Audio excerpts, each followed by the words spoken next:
اور ہر مہینے کے 3 روزوں کے بارے میں عمر ابن خطاب رضی اللہ عنہ وارضا، ابن مسعود اور ابو ذر سے جو روایت آتی ہے وہ عربی تاریخ کی 13، 14 اور 15 یہ 3 دن روزے رکھیے، اور اس کا پھر مالک کی طرف سے اس کا بدلہ اور اس کی عطا ایسے جیسے انسان ہمیشہ سے روزے دار ہے۔ یہ رمضان کا مہینہ بہاروں کا مہینہ ہے، نیکیوں کا مہینہ ہے، یہ نیکیوں کا سیزن ہے۔ یاد کر لیجئے جب رمضان کا مہینہ آتا ہے آسمان کے دروازے کھول دیے جاتے ہیں، جنت کے دروازے کھول دیے جاتے ہیں، جہنم کے دروازے بند کر دیے جاتے ہیں، شیاطین کو قید کر دیا جاتا ہے۔ صحیح بخاری اور مسلم میں یہ روایت موجود ہے۔ آسمان کے دروازے کھل گئے، جنت کو سجا دیا گیا، جنت کے دروازے کھول دیے گئے، شیطانوں کو قید کر دیا گیا۔ اب بھی کوئی بدنصیب نیکی کی طرف نہ بڑھے، وہ اپنے دل کی سیاہی پہ پھر اپنے من کو برا کہے۔ اللہ کی طرف سے تو عطا کا وہ معاملہ ہے کہ چھوٹے چھوٹے عمل پر انسان کے گناہوں کو معاف کر دیا جاتا۔ رسول اللہ صلی اللہ علیہ وسلم فرماتے ہیں اگر تم اپنے ملازموں کے کام میں، ان کے ٹائم میں، ڈیوٹی کے ٹائم میں تھوڑی سی کمی کر دیتے ہو اس لیے کہ یہ روزے دار ہے، بیچارہ پریشان ہوگا، تمہارے اس عمل سے بھی اللہ راضی ہو کر تمہارے گناہوں کو معاف کر دیتا۔ اس مہینے میں قیام کیجئے ایمان اور ثواب کی نیت سے۔ تو یہ راتوں کا تراویح پڑھنا، کتنا ٹائم لگتا ہے تراویح پڑھنے میں؟ آدھا گھنٹہ، پونا گھنٹہ لگا لو۔ کوئی قاری صاحب بڑی اچھی تلاوت کریں تو پونا گھنٹہ لگا لو۔ یہ 45 منٹ کا عمل اگر ایمان سلامت ہے، ثواب کی امید ہے، انسان کی زندگی کے گناہوں کو معاف کروا دیتا ہے۔ یہ رمضان کی بہاریں، یہ نیکیاں، یہ اللہ کی طرف سے عطا، اس کی پلاننگ کرو، اس کے لیے ابھی سے پروگرام بناؤ۔ میں نے رمضان کا استقبال کیسے کرنا ہے۔ رمضان کی 3 راتیں 23، 25 اور 27 کو رسول اللہ صلی اللہ علیہ وسلم نے خود تراویح کی نماز پڑھائی، خود جماعت کروائی، اور یہ 8 رکعت 3 وتر ملا کر 11 رکعت کی نماز۔ حضرت جابر رضی اللہ عنہ وارضا فرماتے ہیں صلی بنا رسول اللہ فی شہر رمضان 8 رکعات، اللہ کے پیارے حبیب علیہ الصلوۃ والسلام نے ہمیں رمضان کے اندر 8 رکعت تراویح پڑھائی، 3 وتر پڑھائے۔ 3 دن یہ پڑھنے کے بعد صحابہ پھر اکٹھے ہوئے، اللہ کے نبی علیہ الصلوۃ والسلام دیکھ رہے ہیں، ان کی آوازیں سن رہے ہیں کہ صحابہ نماز کے لیے کھڑے ہیں، انتظار میں ہیں، اکٹھے ہیں، اللہ کے پیارے حبیب باہر نہیں آئے۔ صبح ہو گئی، صحابہ نے عرض کیا یا رسول اللہ صلی اللہ علیہ وسلم ہم تو انتظار میں تھے آپ کی امامت میں، رات کا قیام کرے، تراویح پڑھے۔ اللہ کے پیارے حبیب فرماتے ہیں میں ڈر گیا، میرے اللہ کے پیارے حبیب رحمتوں بھرے نبی، رحمت للعالمین نبی، کہا میں ڈر گیا کہیں تمہارے اس ذوق اور شوق کو دیکھ کر اللہ تم پہ یہ فرض نہ کر دے، اس لیے میں رک گیا۔ تو یہ تراویح کی نماز محمد کریم صلی اللہ علیہ وسلم کی سنت سے ثابت ہے۔ جب اللہ کے نبی فوت ہو گئے تو شریعت تو پوری ہو گئی، اب فرض ہونے کا خطرہ نہ رہا، تو حضرت عمر بن خطاب رضی اللہ عنہ وارضا نے صحابہ کی ڈیوٹی لگا کے باقاعدہ مسلمانوں کی جماعت کروائی۔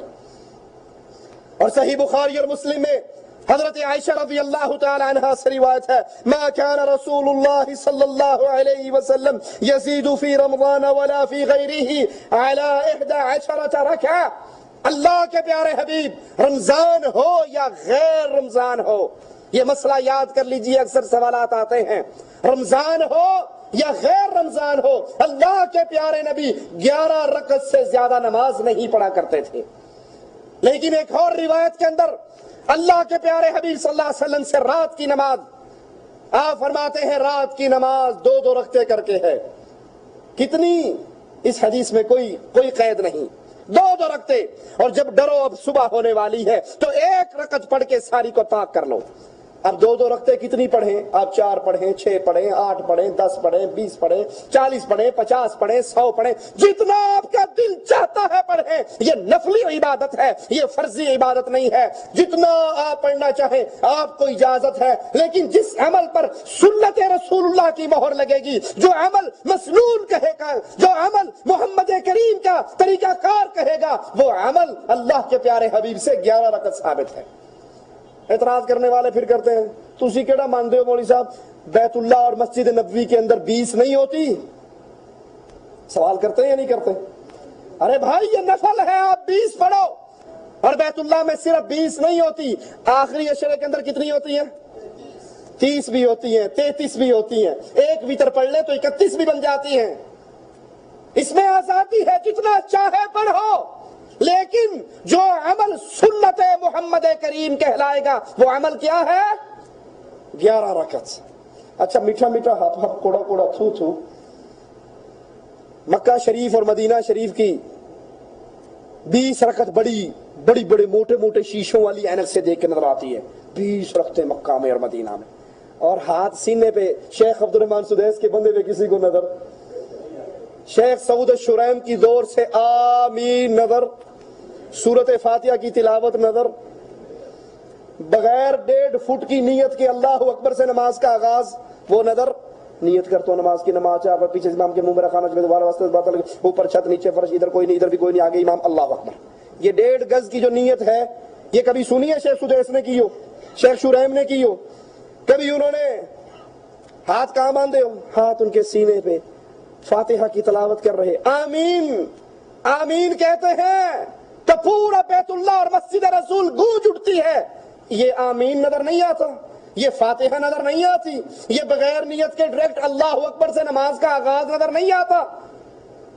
وہی ملنگ والی بات ہے، ملنگ سے کہا نماز سے پڑھ لیا کر، انہوں نے کہا چگڑا قرآن چاہیا ہے لا تقربوا الصلاۃ، نماز کے نیڑے بھی نہ جانا، نماز کے قریب بھی نہ جانا۔ اس نے کہا آگے تو پڑھو وانتم سکارا، جب نشے میں ہو کو اننے کی مان لیں دے اگے پھر دیکھیں گے۔ آپ کو یہ 20 رکعت ٹھیک ہے، ہمیں منظور ہے، آپ انڈیا پاکستان میں 20 رکعت نماز پڑھاؤ ویسے جیسے شیخ سدیس اور شیخ شریم پڑھاتے ہیں، میں آپ کے پیچھے اگر پڑھنے کے لیے تیار ہوں۔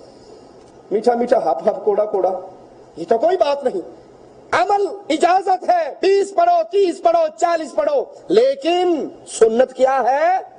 11 رکعت۔ اور پھر مزے کی بات ہے، ٹائم تو وہی ہوتا نا تراویح پڑھنے کا، ہمارے انڈیا پاکستان میں تو بھائی زیادہ سے زیادہ مولوی صاحب آدھا گھنٹہ پونا گھنٹہ لے لیتے ہیں۔ اب دیکھو ایک بندے نے 1 گھنٹے میں 8 پڑھنی ہے، اور ایک بندے نے 1 گھنٹے میں کتنی پڑھنی ہے؟ 20 پڑھنی ہے۔ اب جس نے 1 گھنٹے میں 8 پڑھنی ہے اس کی آواز کیسے ہوگی؟ الحمدللہ رب العالمین، سکون سے پڑھے گا نا، آرام سے پڑھے گا۔ اور جس نے پتہ بھی گھنٹہ بھی ہے تو بھی پوری کرنے یا نمون اللہ اکبر تعلمون اللہ اکبر وچکار کی ہو یا کوئی شے نہیں پتا، الحمدللہ سے شروع ہوگا، الحمدللہ الرحمن مالک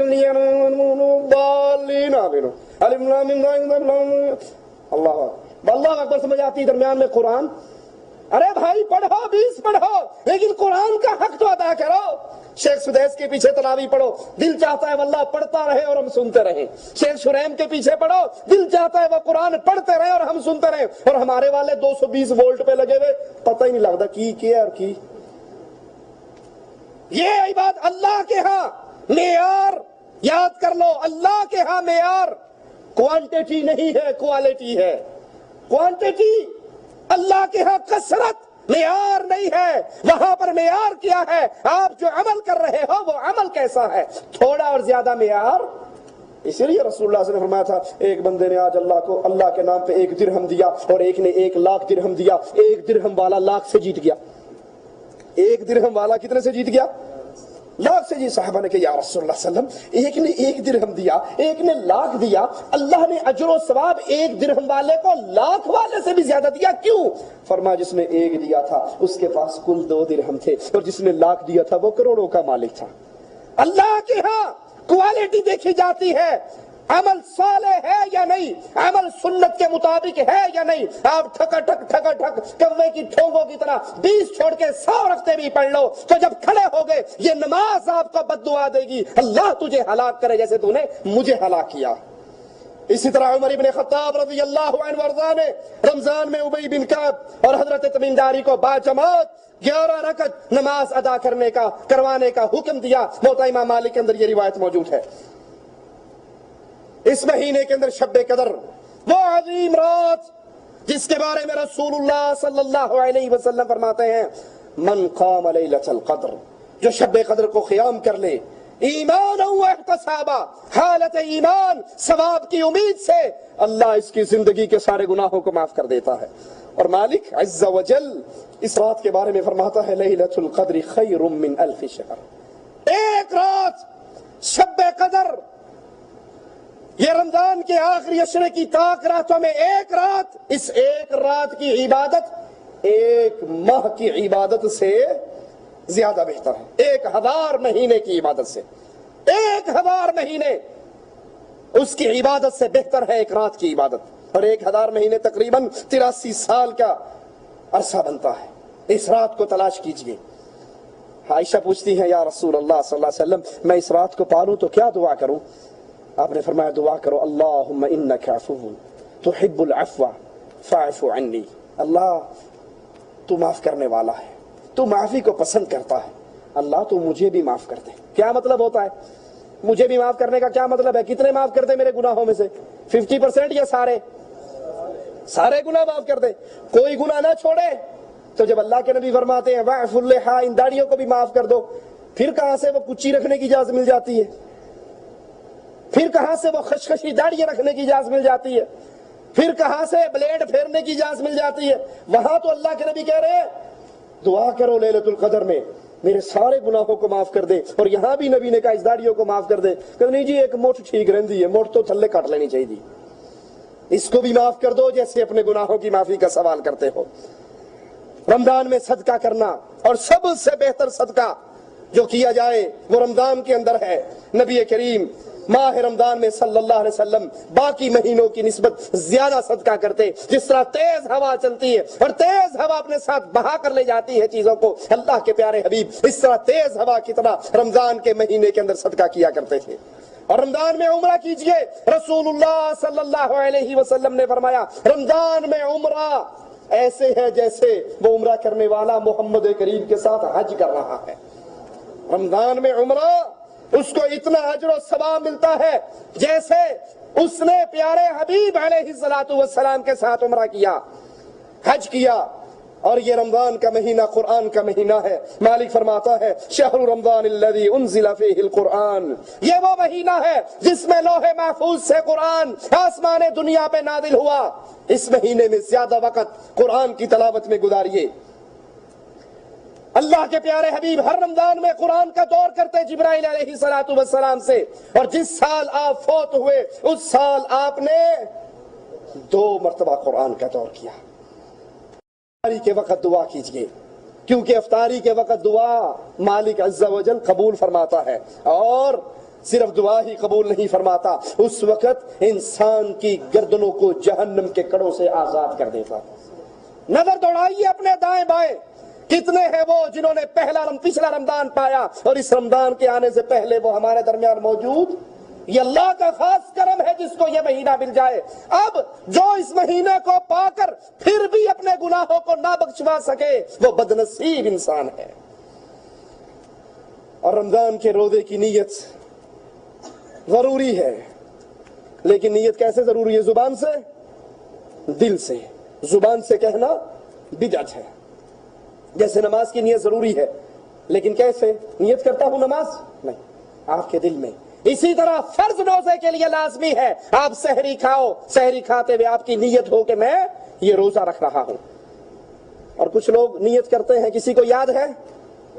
نویتو وبصوم غد، نویتو من شہر رمضان، نویتو بصوم غد من شہر رمضان، میں کل کے روزے کی نیت کر رہا ہوں۔ اور سحری کب کی کھا رہا ہوں؟ نیت کب کی کر رہا ہوں؟ سحری کون سی کھا رہا ہوں؟ سحری آج کی کھا رہا ہوں، نیت کل کی کر رہا ہوں۔ اس کا مطلب ہے آج کا روزہ بغیر نیت کے، آج کا روزہ بغیر نیت کے۔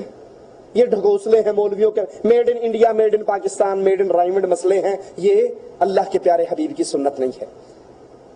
فرض روزے کے لیے نیت ضروری ہے، لیکن نیت کا مقام دل میں ہے، زبان نیت کا مقام نہیں ہے۔ جہاں زبان سے اللہ کے نبی نے کی حج اور عمرے کے اندر، وہاں زبان سے کی جائے گی، اور جہاں زبان سے نہیں کی، نہ نماز میں زبان سے کی اور نہ روزے کے لیے زبان سے کی، تو وہاں زبان سے کرنا بدعت کہلائے گا۔ ہاں اگر آپ نے نفلی روزہ رکھنا ہے تو اس کے لیے نیت شرط نہیں ہے۔ اللہ کے پیارے حبیب کی زوجہ محترمہ عائشہ رضی اللہ تعالی عنہا مومنوں کی ماں فرماتی ہیں، اللہ کے نبی میرے گھر میں داخل ہوتے، پوچھتے عائشہ کچھ کھانے کے لیے ہے؟ میں کہتی اللہ کے پیارے حبیب کھانے کے لیے کچھ نہیں ہے، تو آپ فرما دیتے کہ ٹھیک ہے پھر میں روزے سے ہوں۔ نفلی روزہ بغیر نیت کے رکھا جا سکتا ہے، لیکن فرضی روزے کے لیے لازمی ہے کہ نیت کی جائے۔ اسی طرح مسافر ماہ رمضان میں سفر کی حالت میں ہو تو پھر اگر اس کو روزہ رکھنا مشقت تکلیف دہ ہے تو اللہ نے آسانی دی ہے، اس میں نہ رکھا جائے، کیونکہ روزے میں سفر میں روزہ رکھنا نیکی نہیں ہے۔ اگر اس کی وجہ سے تکلیف پریشانی دکھ آتا ہے اور اگر آسانی ہے تو رکھ لے تو کوئی حرج نہیں۔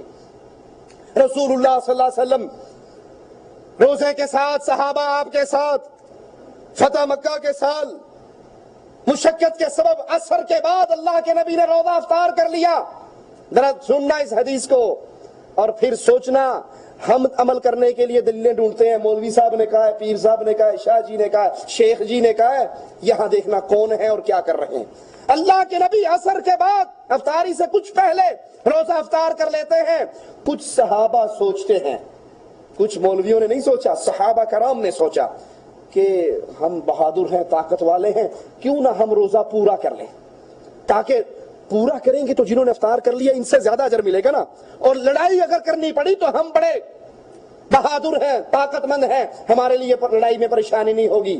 رسول اللہ صلی اللہ علیہ وسلم کو خبر دی گئی، اللہ کے پیارے حبیب کچھ لوگ ایسے ہیں، اور یہ حدیث صحیح مسلم میں ہے، کچھ لوگ ایسے ہیں جو ابھی بھی روزے کی حالت میں ہیں، اللہ کے نبی نے ان کو شاباش نہیں دی، بلے بلے نہیں کہا کہ ٹھیک ہے کوئی نہیں، ان کی بھی سوچ ہے، وہ بھی صحابہ کرام ہیں، بڑے عالی مقام ہے۔ فرمایا سنو، اولئک العصاة اولئک العصاة اولئک العصاة، جو محمد کی افطاری کے بعد ابھی تک افطار نہیں کر رہے، سن لو یہ نافرمان ہے، نافرمان ہے، نافرمان ہے۔ صحابی کی سوچ بھی دین نہیں، حدیث کے آنے کے بعد، اللہ کے نبی کے عمل کے آنے کے بعد تو کسی مولوی اور ملا کی سوچ کیسے دین بن سکتی ہے؟ قرآن سامنے رکھ کے سورۃ یاسین پڑھ لی تو حرج کیا ہے؟ گٹلیوں پہ آیت کریمہ پڑھ لی تو حرج کیا ہے؟ ابے کا کل کروا دیا تو حرج کیا ہے؟ حرج یہ ہے، یہ سنت محمد کریم نہیں ہے، اور کسی اور کی سوچ دین نہیں بنا کرتی۔ ابو سعید فرماتے ہیں، ہم لوگ نبی کریم کے ساتھ رمضان میں غزوے کے لیے جایا کرتے تو ہم میں سے بعض لوگ سفر میں روزہ رکھ لیتے، بعض روزہ نہ رکھتے، تو جو روزہ رکھے ہوئے ہوتے وہ افطار کرنے والوں کو برا نہ کہتے، اور جنہوں نے افطار کیا ہوا ہوتا وہ روزہ رکھے ہوئے کو برا کسی کو کچھ نہ کہتے۔ انہوں نے کہا تو نے بھی اچھا کیا اور تو نے بھی اچھا کیا۔ یہ صحیح مسلم کی روایت ہے، یعنی اگر سفر میں آپ روزہ رکھ سکو تو رکھ لو، اور اگر نہ رکھ سکو تب بھی آپ کو اجازت ہے، آپ بعد میں اس کی قضا دے دو۔ اسی طرح بیمار، دو طرح کا بیمار ہے، ایک وہ بیمار جو دائمی بیمار ہے، جس کی شفا کی امید نہیں ہے، اللہ کے اختیار میں سب کچھ ہے لیکن بظاہر شفا کی امید نہیں ہے، وہ روزانہ ایک غریب کو کھانا کھلائے، اور جو اس حالت میں ہے کہ نہیں امید ہے اللہ اس کو شفا دے دے گا، وہ پھر شفا یاب ہونے کے بعد اپنے روزوں کی قضا ادا کرے۔ بیماری کے اندر روزہ رکھنا اگر اس کے لیے تکلیف دہ ہے، پریشانی ہے، مصیبت ہے تو وہ نہ رکھے۔ اسی طرح کوئی بوڑھا ہے اور بیمار ہے اور وہ روزہ نہیں رکھ سکتا، اس کو اپنی جان کا خطرہ ہے اس روزے کی وجہ سے، تو وہ نہ رکھے بلکہ اپنے بدلے میں کسی مسکین کو کھانا کھلائے۔ اگر بوڑھا باشعور ہے اور کبھی کبھی اس کا شعور ختم ہو جاتا ہے تو جب وہ باشعور ہوگا وہ روزہ رکھے گا، نہیں رکھ سکتا تو ایک مسکین کو کھانا کھلایا جائے گا۔ اور اگر وہ بے شعور ہے، کبھی ہوش اس کی کبھی عقل ٹھکانے میں ہے، کبھی ٹھکانے نہیں ہے، تو جب ٹھکانے نہیں ہوگی اس وقت اس سے قلم اٹھا لی جاتی ہے، وہ مجنون کے زمرے کے اندر داخل ہوگا، اس کے لیے روزہ نہیں ہے۔ اسی طرح عورتوں پر، ہر بالغہ عورت پر روزہ ہے، ہاں اگر اس کو حیض یا نفاس کا خون شروع ہو جاتا ہے تو پھر اس کا روزہ نہیں ہے، وہ ان دنوں کو گن لے، اور جب اس کے رمضان کا مہینہ گزر جائے تو اپنے چھوڑے ہوئے روزوں کی قضا ادا کرے۔ حمل والی عورت دودھ پلانے والی عورت اگر اس کے لیے پریشانی ہو، مشکل ہو حمل میں اور دودھ پلاتے ہوئے، تو وہ بھی چھوڑ سکتی ہے اور بعد میں اس کی قضا دے گی۔ کچھ کام ایسے ہیں جن کے کرنے سے روزہ ٹوٹ جاتا ہے، قصدن کھانے پینے سے، منہ اور ناک کے ذریعے کوئی بھی غذا یا طاقت والی چیز ناک میں ڈالی جائے یا منہ میں ڈالی جائے، قصدن کھایا پیا جائے تو اس سے روزہ ٹوٹ جاتا ہے۔ رات میں بیوی کے ساتھ ہم بستری مباشرت کرنے کی اجازت ہے، لیکن اگر کوئی دن کے اندر یہ عمل کرتا ہے تو اس کا روزہ ٹوٹ جاتا ہے۔ اس پہ قضا دینا بھی ضروری ہے اور کفارہ بھی ضروری ہے۔ کفارہ کیا ہے؟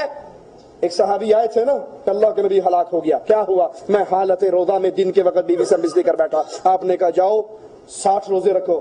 کہندا 30 تو صبر نہیں ہوا، 60 کتنے رکھاں گا؟ 30 نہیں پورے کر سکا، 60 کہاں رکھوں گا؟ کہا اچھا ایک غلام آزاد کروا دو۔ کہا اللہ کے نبی غریب آدمی ہوں، کہاں سے آزاد کرواؤں؟ کہا اچھا پھر 60 مسکینوں کو کھانا کھلاؤ۔ اللہ کے نبی مجھ سے بڑا مسکین اور کون ہے، میں کس کو کھانا اور کہاں سے کھلاؤں؟ آپ نے کہا بیٹھ جو، اللہ کو آسانی کرے گا۔ ایک صحابی آئے کھجوروں کے ٹوکرے لے کے، اللہ کے نبی اللہ نام کا ہے بانٹ۔ آپ نے کہا وہ کہاں گیا جو اپنی بیوی پر واقع ہوا؟ کہا حاضر ہوں یا رسول اللہ۔ کہا یہ کھجوروں کا ٹوکرا لے لو اور جا کر فقیروں میں، مدینے کے غریبوں میں بانٹ دو، تمہارا کفارہ ادا ہو جائے گا۔ کھجور کا ٹوکرا اٹھا کے سر پہ رکھا، رکھنے کے بعد کہنے لگا اللہ کے نبی ان 2 پہاڑوں کے درمیان مجھ سے بڑا غریب کوئی بھی نہیں ہے۔ فرمایا جاؤ اپنے بیوی بچوں کو کھلا دو، تمہاری طرف سے یہ صدقہ بھی ہو جائے گا اور کفارہ بھی ادا ہو جائے گا۔ فرمان جائیں اللہ کی رحمتوں پر۔ رسول اللہ صلی اللہ علیہ وسلم کتنی محبت کرنے والے، کتنا پیار کرنے والے، اور اللہ اپنے موحد بندوں کے لیے کس طرح آسانی کرنے والا۔ بیوی سے ہم بوسو کنار ہو اور پھر منی نکل جائے یا انسان ہاتھ سے منی نکال دے، اس سے بھی روزہ ٹوٹ جاتا ہے۔ پچھنا لگوانے سے روزہ ٹوٹ جاتا ہے، یا کسی اور طریقے سے اتنی ہی مقدار میں خون نکالا جائے تو اس سے بھی روزہ ٹوٹ جاتا ہے۔ البتہ نکسیر پھوٹنے سے یا ہاتھ اور پیر میں زخم لگ جانے سے، خون نکلنے سے روزہ نہیں ٹوٹتا۔ اسی طرح کسی بیماری کے ٹیسٹ کے لیے اگر سرنج بھر کے خون نکالا جائے تو شیخ ابن باز رحمۃ اللہ علیہ کا فتویٰ ہے کہ اس سے روزہ نہیں ٹوٹتا۔ قصدن قے کرنے سے، ارادتاً قے کرنے سے روزہ ٹوٹ جاتا ہے، جس کی قضا ضروری ہے، اور اگر اپنے آپ قے آ گئی تو انشاءاللہ اس سے روزہ نہیں ٹوٹتا۔ ناک میں دوائی ڈالی جائے جس کی کڑواہٹ، جس کا اثر، جس کا ذائقہ حلق میں پہنچے اور حلق میں محسوس ہو تو اس سے بھی اس کا قضا دینا ضروری ہے، اس سے بھی روزہ ٹوٹ جاتا ہے۔ بحالت روزہ سگریٹ نوشی کرنے سے بھی روزہ ٹوٹ جاتا ہے، پان کھانے سے بھی ٹوٹ جاتا ہے۔ کچھ تو مولویوں کے فتوے ہیں کہ روزہ رکھو، سحری کر لو، پھر پان منہ میں رکھو، ہیں بڑے پیارے پیارے زیور، بہشتی زیور اور یہ زیور اور وہ زیور، مولوی صاحب لکھتے ہیں اس میں منہ میں پان رکھو، بس پیک کو اندر نہ جانے دو، تمباکو کو اندر نہ جانے دو، تھوک بار پھینکتے رہو، چل جائے گا، کام ہو جائے گا۔ پان کھانا، سگریٹ پینا روزہ ٹوٹ جاتا ہے، بیڑی کھانے سے روزہ ٹوٹ جاتا ہے، اور یہ بغیر روزے کی حالت میں بھی کھائے جائیں تو یہ عمل حرام ہے، یہ کام حرام ہے۔ بلا اختیار بحالت روزہ احتلام اگر کسی کو ہو جائے تو اس سے روزہ نہیں ٹوٹتا۔ بحالت روزہ بلا اختیار قے ہو جائے تو روزہ نہیں ٹوٹتا۔ بغیر اختیار کے حلق میں پانی چلا جائے، مٹی چلی جائے، مکھی چلی جائے، مچھر چلا جائے، اس سے بھی روزہ نہیں ٹوٹتا۔ بھول کر انسان کھا پی لے تو اس سے بھی روزہ نہیں ٹوٹتا، اور نہ ہی اس پر قضا واجب ہوتی ہے۔ اور طلوع فجر کے بارے میں، صبح صادق کے طلوع ہونے میں ابھی کسی کو شک ہے کہ پتہ نہیں صبح ہوئی ہے نہیں، وہ جلدی جلدی 2-4 لقمے کھا رہا ہے اور بعد میں پتہ لگتا ہے کہ یہ تو یہ ہوگی، اگر شک کی حالت میں کچھ کھا پی لیا تو اس سے بھی انشاءاللہ روزہ نہیں ٹوٹتا۔ رات کو احتلام ہو گیا یا بیوی سے مباشرت کی، اب صبح سحری کا وقت ہو گیا، اب اتنا ٹائم نہیں ہے کہ پہلے سحری کروں یا پہلے غسل کروں، سحری کر لی، غسل نہیں کیا تو کوئی حرج نہیں، روزہ اس کا ٹھیک ہے، کیونکہ غسل کرنا شرط ہے کس کی؟ نماز کی، سحری کھانے کی شرط نہیں ہے۔ مسواک کی طرح پیسٹ کرنے سے بھی روزہ نہیں ٹوٹتا، ہاں یہ خیال کرنا چاہیے کہ پیسٹ حلق میں اور پیٹ میں نہیں جائے۔ کان یا آنکھ میں ڈالی جانے والی دوا سے روزہ نہیں ٹوٹتا، اس لیے کہ یہ دوائیں کان تک نہیں، پیٹ تک نہیں پہنچتی، لیکن ہاں اگر حلق میں اس کا ذائقہ محسوس ہو تو پھر احتیاط بہتر یہی ہے۔ شیخ ابن باز رحمہ اللہ کا فتویٰ ہے کہ انسان کو قضا دے لینی چاہیے۔ بیوی سے بوسو کنار ہونے سے روزہ نہیں ٹوٹتا، لیکن بوسہ لیتے ہوئے اگر شہوت غالب ہونے کا ڈر ہو، خطرہ ہو تو پھر بوسہ دینا مکروہ ہے۔ یہ تمام وہ اعمال ہیں جو رمضان کے اندر ایک اہل ایمان پر واجب ہیں۔ آئیے اب تھوڑی سی بات کر کے اپنی بات کو ختم کرتے ہیں کہ اللہ کے پیارے حبیب صلی اللہ علیہ وسلم کی 3 حدیثیں ہماری نظروں سے گزری، ہم نے سنی اور پڑھی، اور وہ کیا ہے؟ من صام رمضان ایمانا واحتسابا غفر له ما تقدم من ذنبه۔ جو انسان رمضان کے روزے رکھتا ہے، حالت ایمان اور ثواب کی امید سے اللہ اس کے گناہوں کو معاف کر دیتا ہے۔ من قام رمضان، جو رمضان میں قیام کرتا ہے، نیکی کی امید ہے اور ثواب کی امید ہے اور اللہ کے لیے حالت ایمان میں یہ عمل کرتا ہے، اس کے گناہ بھی معاف ہو جاتے ہیں۔ اور تیسری حدیث، جو لیلۃ القدر میں قیام کرتا ہے، شرطیں وہی دو ہیں، ایمان برابر ہو، ایمان پورا ہو اور ثواب کی امید ہو، اللہ اس کے گناہوں کو بھی معاف کر دیتا ہے۔ روزہ ہو یا کوئی اور عمل ہو، اس کی قبولیت کی دو شرطیں ہیں۔ پہلی شرط، وہ روزہ کیسے ہو، وہ عمل کیسے ہو، وہ عمل محمد کریم صلی اللہ علیہ وسلم کی اتباع میں ہو، آپ کی اطاعت میں ہو، جیسے آپ نے کیا ویسے کیا جائے۔ رسول اللہ صلی اللہ علیہ وسلم فرماتے ہیں میری امت اس وقت تک عزت دار رہے گی، باعزت رہے گی، جب تک افطاری کرنے میں کیا کرے گی، ستارے کا انتظار کرے گی، ہے نا، جب تک جلدی کرے گی، جب تک افطاری کرتے ہوئے جلدی کرتی رہے گی یہ امت غالب رہے گی۔ اور جب، اب ہمارا حال کیا ہے، ہمارے ہاں جلدی ہے یا تاخیر ہے؟ پاکستان کے اندر، انڈیا کا تو مجھے نہیں پتا، پاکستان کے اندر اخبارات میں چھپتا ہے غروب آفتاب مثال کے طور پہ 6 بجے، ٹھیک ہے، تو پھر آگے لکھا ہوتا ہے فقہ حنفی کے مطابق 6:05، فقہ جعفری کے مطابق 6:15۔ وہ ستارہ دیکھ کے کرتے ہیں، یہودیوں سے برادری ہے نا، ملتی ہے رشتہ داری، تو وہ ستارہ دیکھ کے افطار کرتے ہیں۔ اب یہ 5 منٹ یا 15 منٹ تاخیر افطاری میں کس چیز کی، پتہ کیا کہتے ہیں؟ کہتے ہیں جی احتیاطاً ہم یہ کام کرتے ہیں کہ ہم تو یہ سمجھیں کہ افطار غروب ہو گیا اور وہ غروب نہ ہوا، تو احتیاط یہ ہے کہ 5 منٹ صبر کر لو۔ آپ جس کو احتیاط کہہ رہے ہیں، رسول اللہ کو یہ احتیاط معلوم نہیں تھی؟ آپ نے کیوں کہا کہ جلدی کرو؟ اور جب تک جلدی کرتے رہو گے غالب رہو گے۔ ہر عمل قبولیت کی پہلی شرط، وہ عمل سنت رسول اللہ صلی اللہ علیہ وسلم کے مطابق ہو، اور نمبر 2، وہ عمل کس لیے ہو، اللہ کی رضا کے لیے ہو۔ اللہ کے پیارے حبیب کی 2 چیزیں بیان کر رہے ہیں کہ اللہ کی رضا ہو، اخلاص ہو عمل میں، ثواب کی امید ہو اور حالت ایمان میں ہو۔ یہ تمام فوائد جو آپ نے سنے، یہ تمام فضائل جو آپ نے سنے، یاد کر لیجئے، ان رمضان کے فضائل کو پانے والا وہ ہے جس کا ایمان درست ہے، جس کا توحید کا عقیدہ درست ہے، جو لا الہ الا اللہ کو سمجھتا ہے، اور جس کے عقیدے میں شرک ہے، اس کا ایمان درست نہیں ہے۔ وہ اگر اللہ کے علاوہ غیروں کو پکارتا ہے، رمضان کے روزے بھی رکھتا ہے، یا علی مدد کی صدائیں بھی لگاتا ہے، رمضان کے روزے بھی رکھتا ہے، یا رسول اللہ مدد کے نعرے بھی لگاتا ہے، رمضان کے روزے بھی رکھتا ہے، قبروں کا طواف بھی کرتا ہے، قبروں پہ سجدے بھی کرتا ہے، پیروں کو عالم الغیب بھی مانتا ہے، پیروں کو داتا اور گنج بخش بھی کہتا ہے، تو اس کا ایمان ناقص ہے، یہ مشرک، اس کا عمل برباد ہے۔ تم تو ثواب کی امید لے کر روزہ رکھ رہے ہو، تم تو اللہ سے یہ امید رکھتے ہو کہ روزہ رکھنے سے اللہ ہمارے گناہوں کو معاف کر کے ہمیں جنت عطا کر دے گا۔ لیکن یاد کر لیجئے رسول اللہ صلی اللہ علیہ وسلم فرماتے ہیں لعن اللہ من ذبح لغیر اللہ، جو اللہ کے علاوہ کسی اور کے لیے ذبح کرتا ہے، کسی اور کے لیے خون بہاتا ہے، وہ کسی پیر کے نام پہ ہو، کسی درگاہ کے نام پہ ہو، کسی مندر کے نام پہ ہو، کسی پتھر کے نام پہ ہو، کسی درخت کے نام پہ ہو، کسی حضرت کی چادر ہو، 11ویں والی سرکار کے نام پہ ہو، غیر اللہ کے لیے نظر و نیاز دینے والا اللہ کی عبادت میں شرک کر رہا ہے، اس کا ایمان درست نہیں۔ روزہ فائدہ دے گا جس کی توحید درست ہو، جو پوجے اللہ کو، جو پکارے اللہ کو، جو مانگے اللہ سے، جو ڈرے اللہ سے، جو امید اللہ سے لگائے، جو بھروسہ اللہ پہ کرے، جو ان عبادات کے امور میں سے کسی اور سے تعلق رکھتا ہو، اس کا عقیدہ توحید والا درست نہیں ہے، یہ جب بھی مرے گا اس کے لیے جہنم کا دروازہ کھلا ہے۔ کیوں؟ لا یغفر ان یشرک بہ۔ یہ باتیں جذباتی باتیں نہیں ہیں، اللہ کی قسم کھا کر کہتا ہوں، رسول کے منبر سے یہ بات کہتا ہوں، جو انسان حالت توحید میں نہیں، وہ رمضان کے روزے رکھے، وہ حج کرے، وہ زکوٰۃ دے، وہ جہاد کرے، وہ صدقہ دے، وہ خیرات کرے، لا یغفر ان یشرک بہ ویغفر ما دون ذلک لمن یشاء، اللہ نے مشرک کا کوئی عمل بھی قبول نہیں کرنا۔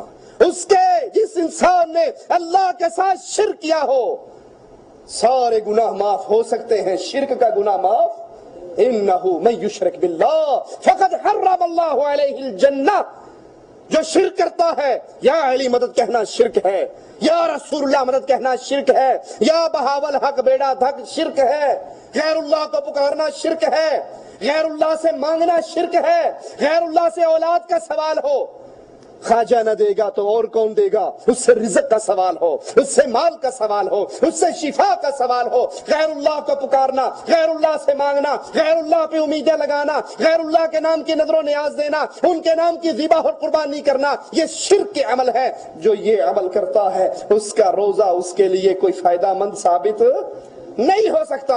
اپنے ایمان کو درست کیجئے۔ رمضان آ رہا ہے، رمضان کی بہاریں، رمضان کی نیکیے، رمضان کی فضائیں فائدہ کس کو دیں گی؟ جو توحید میں سیدھا ہوگا، جس کے عقیدے سیدھے ہوں گے، جو دین کتاب اللہ اور سنت رسول اللہ کو سمجھے گا۔ توحید اللہ کا یہ دیا ہوا عقیدہ توحید، عقیدہ وحدانیت قرآن کی آیات کے ذریعے اس نے سمجھا ہوگا، شرک سے اس کا دامن پاک ہوگا۔ کیونکہ مالک کہتا ہے یا ابن آدم، اے آدم کے بیٹے، لو بلغت ذنوبک عنان السماء، تیرے گناہ زمین و آسمان کے غیب میں بھر جائیں، آسمان سے ٹکرا جائیں، تو پھر میرے پاس آئے، میری تیری ملاقات ہو، ایک شرط کے ساتھ، ایک شرط کے ساتھ، لا تشرک باللہ شیئا، تو نے اللہ کے علاوہ کسی اور کو داتا، گنج بخش، غوث اعظم، فریاد رس، بچے دینے والا، اولاد دینے والا، رزق دینے والا، حکومتیں دینے والا، بری کرنے والا نہ پکارا اور سمجھا ہو، شرک نہ کیا ہو، میں تیرے سارے گناہوں کو نیکیوں میں بدل کے تجھے دے دوں گا، ولا ابالی، مجھے پرواہ بھی نہیں ہوگی۔ شرط یہ ہے رمضان کے روزوں کی قبولیت کی، پہلی شرط آپ نے لا الہ الا اللہ کو سمجھا ہو، اور جو لا الہ الا اللہ کو سمجھتا ہے وہ قبروں کے سامنے کالے جھنڈے کو دیکھ کے زمین پہ جھکا نہیں کرتا۔ وہ جانتا ہے یہ تو بندے ہیں، عباد امثالکم، جن کو تم پکار رہے ہو یہ تو بندے ہیں، ان کے ہاتھ میں نفع نقصان ہوتا تو اپنا غسل تو خود کر لیتے، اپنا کفن تو خود پہن لیتے۔ اور دوسری شرط، اس نے محمد کریم صلی اللہ علیہ وسلم کی رسالت کو سمجھا ہو، اس نے دین جانا ہو کہ ہر کسی کی بات جھوٹی ہو سکتی ہے، غلط ہو سکتی ہے، ٹھوکر ماری جا سکتی ہے، سوائے امام اعظم، امام کائنات، قائد اعظم محمد الرسول اللہ صلی اللہ علیہ وسلم کی بات جھوٹی، ٹھکرائی، رد نہیں کی جا سکتی۔ کائنات میں ہر بندہ جھوٹ بول سکتا ہے، محمد سچ بولتے ہیں۔ کیوں؟ ہر بندہ اپنی مرضی سے بولتا ہے، محمد رب کی مرضی سے بولتے ہیں صلی اللہ علیہ وسلم۔ جس نے دین اسلام کو سمجھا ہو، دین اسلام نام ہے دو چیزوں کو، پوجو عرش والے کو، پوچھو مدینے والے کو۔ عرش والے کے علاوہ کسی کی پوجا نہیں کی جا سکتی، پوجا کرنے کا طریقہ محمد کے علاوہ کسی سے پوچھا نہیں جا سکتا۔ اقول قولی ھذا واستغفر اللہ لی ولکم ولسائر المسلمین فاستغفروہ انہ هو الغفور الرحیم۔